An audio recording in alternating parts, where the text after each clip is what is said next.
Hello, and it's time for the Raw review on Wrestling with Regret. Little programming note before we dive into the review. After Wednesday Warfare this week, there's going to be there'll be a small break, I should say, from the weekly show reviews for the next week and a half for spring break. So no SmackDown review for the next couple of weeks, no Raw review next week, and I believe the Wednesday Warfare for the following week will probably be truncated into just an AEW review for the purpose of time on my part and time management. But don't worry, because there still will be a classic review next week, and there might be one or two bonus videos dropping in the channel during that time period as well. So fret not. You might be losing some videos, but you'll be getting some back in the end. So at the top of the show tonight, they announced that Bobby Lashley will defend his championship against Drew McIntyre at WrestleMania, which, boy, that makes the match against with Drew and Sheamus at Fastlane a bit easier to predict, don't you think?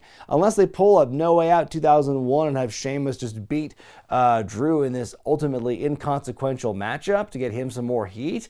I don't understand, it's kind of a foregone conclusion, I would think, that Drew is going to beat Sheamus and then go on to fight Lashley. I was like, why not make the match with Sheamus at Fastlane a number one contenders match to justify him getting the shot against Lashley? That makes the most sense to me because Sheamus is also trying to fight for that title. So, I don't know, sweeten the pot a little bit and make them up the ante a bit for their big grudge match at Fastlane. Seems kind of a missed opportunity to just kind of give away, oh, this match is happening now, so this big match on Sunday is kind of a gimme. Then after the announcement, Lashley and MVP make their way to the ring, and Lashley talks about how he's proven all the doubters and the naysayers wrong by becoming the champion. He beat Drew McIntyre on his way to becoming the champion, and he'll do it again to retain the belt at WrestleMania. Miz and Morrison interrupt, and state of the hair of Morrison, by the way, it's glorious. But Miz says that he and Lashley have a budding rivalry that needs to be concluded at WrestleMania. There's a great line by Miz here. Don't you want to face the Miz at full strength? I just love that idea that when the Miz is at full strength, then he's a real big challenge for Lashley.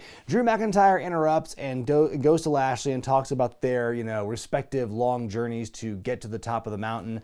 Although Drew's journey is more noble because he won the Royal Rumble match and beat Brock Lesnar at WrestleMania.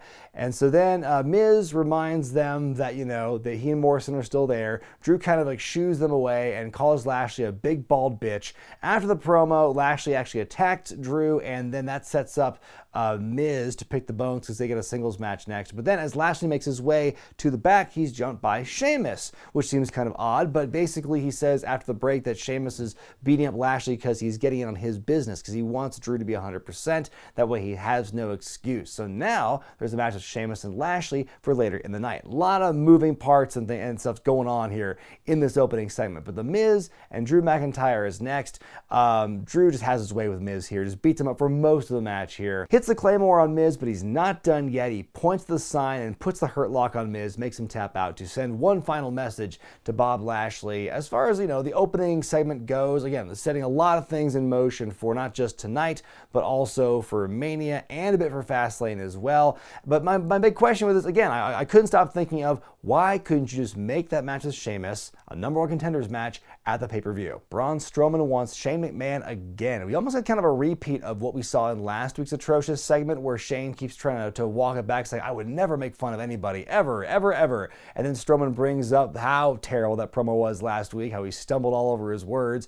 And so basically he wants a match with Shane McMahon. Shane lets the mask slip a little bit, gets mad, then he just really doubles down, calling Strowman stupid. So the match is on, and he stutters his whole way through that promo as well. So we'll see how that match later tonight actually turns out. We see backstage Naomi and Lana and Mandy and Dana, all future opponents, but for right now, just having a friendly chat backstage when R-Truth pops in to promote 316 Day, albeit one day early. And then we go to that women's tag match up next. A couple minutes in, we see the return of the Raw Women's Champion, Asuka, back from injury, and she starts fighting Shayna Baszler on the outside. And by the way, Shayna and Nia were doing commentary for this matchup, and Nia, when she sees the fight going on, goes, I feel like I should help. Great delivery by Nia there. Back to the match, which is still ongoing. Lana misses a blind tag between Mandy and Dana, and she gets hit with a neck breaker for Mandy and Dana to win. So it gives them some momentum for what could be happening after Fastlane when Nia and Shayna are done with Sasha Banks and Bianca Belair.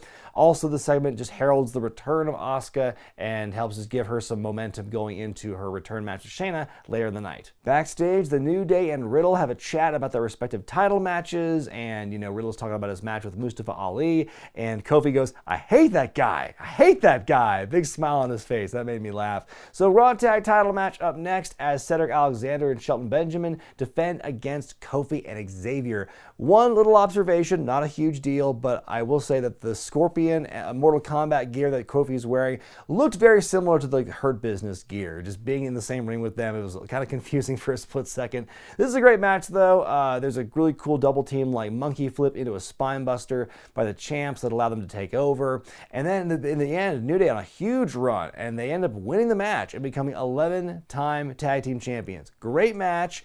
I was kind of shocked by that, seeing the Hurt Business lose the tag belt so soon after Bobby Lashley won the WWE Championship. I like the aesthetic of the whole group coming out with championships and stuff. So for them to have that moment for only a fleeting incident and like not even really capitalizing on that, but it's all being done to make way for the next challengers, AJ Styles and Omos, who come to the ring after the New Day win and challenge them to a tag title match at WrestleMania. The champs accept, and we're on. It's going to be very interesting. I never thought I would see this, like AJ Styles in a tag match, anything for WrestleMania. I think he's done very well in singles matches up to this point. So this is kind of interesting. He's going to be with Omos, who's making his in-ring debut. So that there is a level of excitement to that. And I mean, AJ has had such good momentum for the last several months. I wonder how this match is going to go.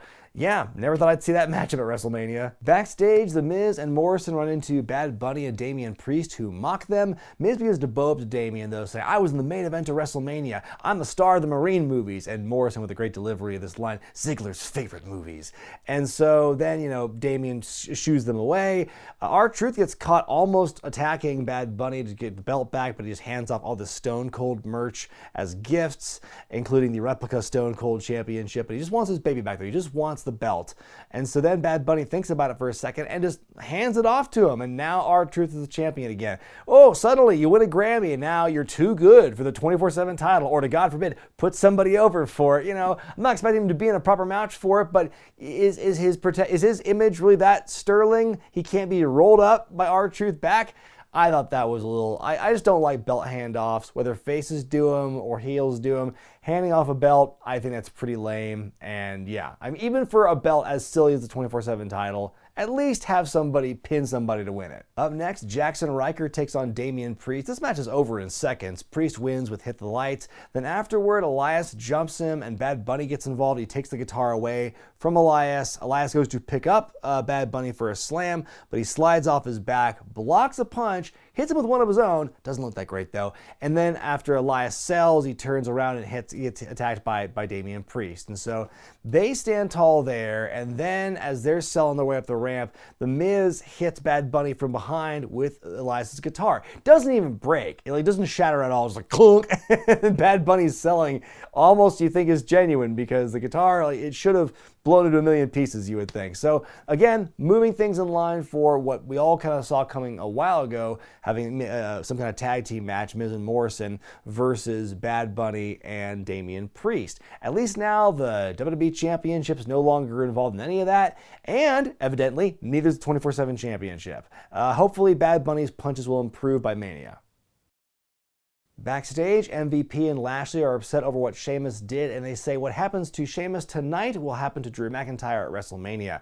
Our next match, Shane McMahon versus Braun Strowman, but Shane immediately stalls by doing some warm-ups outside. There's a hopscotch court ringside now, evidently, and Shane does that to show how dumb Braun is, I guess. My favorite part of this thing, though, is Braun comes out of the ring to chase him, and Shane just goes, oh geez, on the mic as he runs off. So Braun goes for the Strowman Express, but he runs right into a camera attack by Shane. That impact looked great there. So he lays out Strowman with multiple camera shots, does the big flying elbow from the top through the announce table, and some great taunting. Ha, take that, Braun. And then to top it off, Shane grabs some big buckets of slime, like Nickelodeon slime, just dumps it on Strowman, a couple buckets full, and just calls him stupid, stupid, stupid. And so Braun, the man who survived far worse things in WWE than some camera attacks and a sliming, is just completely incapacitated from the slime. He was writhing around in pain before he gets up and screaming at Shane. This storyline is so dumb, and the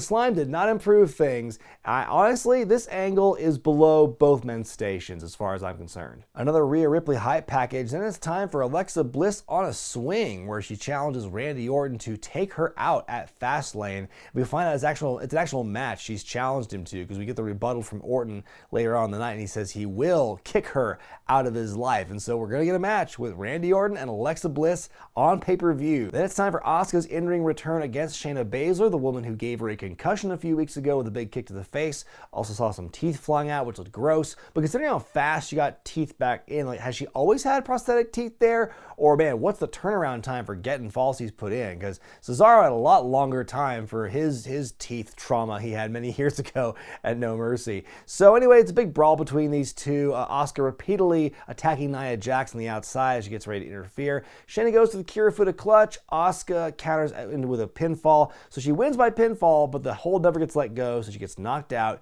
Shayna goes for one final kick to the dome, but Asuka blocks it and goes on a big run against Shayna here after the bell. Just beats her up and goes to slam her into the turnbuckle after she takes the pad off and she's driving her mouth into it. She wants to go for one more stomp, but the referee gets in between them, and so Shayna's able to survive another day. I thought it was a great return for Asuka here, great return to form, and she wins the match and she recovers from the beatdown and she gives one of her own, and I think it's great. And so hopefully she cleared the concussion protocol, good to go. Now is this match with Charlotte Flair they were kind of teasing a couple weeks ago. Is that back on? Time will tell, but yeah, good return for Asuka. Riddle defends the U.S. title against Mustafa Ali as he rides to the ring in his electric scooter. Hard-hitting match here. My favorite spot is the big swinging nightbreaker off the apron to the floor from Mustafa to Riddle. In the end, Riddle's got the match won with a pin, but T-bar with a poorly timed referee distraction that allows Riddle to recover, hit the Bro Derek to win and retain. So more trouble in the ranks of Retribution. Mustafa will not be happy about that.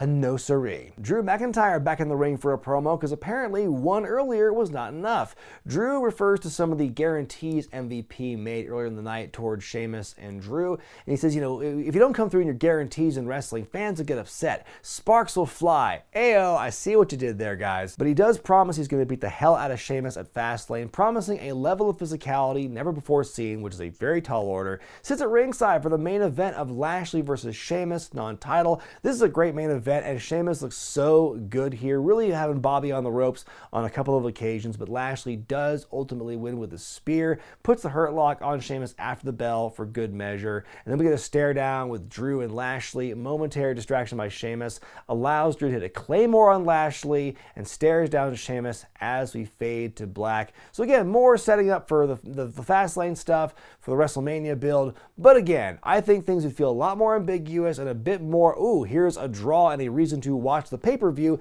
if the match with Sheamus and Drew had some actual stakes. My grade for this week's Raw is a C+. It's a pretty decent show for the final Raw before a pay-per-view. I think the second half of the show really picked up, though, in terms of match quality. I think the only things I didn't like about the show were, again, Braun and Shane's contributions, and most of what we saw with Bad Bunny tonight as well. The whole belt handoff, I think, was really lame. The Tag Team Championship match itself was great, even though I am shocked that the belts changed hands. It was clean, too. I forgot to mention that it had nothing to do with any personal animosity or miscommunication from Shelton and Cedric. It happened very, very clean. So that angle's dead, and so they just kind of dropped the belts for, it's to set up, you don't want heel versus heel, AJ and Omos challenging the Hurt Business, but it's still kind of shocking. But what did you think of Raw this week? Let me know in the comment section below. And once again, sorry for no Raw review next week. Also, no Fastlane review either. Sorry, I just won't be able to watch it. Won't have time to do any of the review stuff with it, so not able to happen. So my apologies. But of course, there's still WrestleMania in the near distance, so there's at least that to look forward to. But until then, I'm Brian Zane, and I'll see you next time.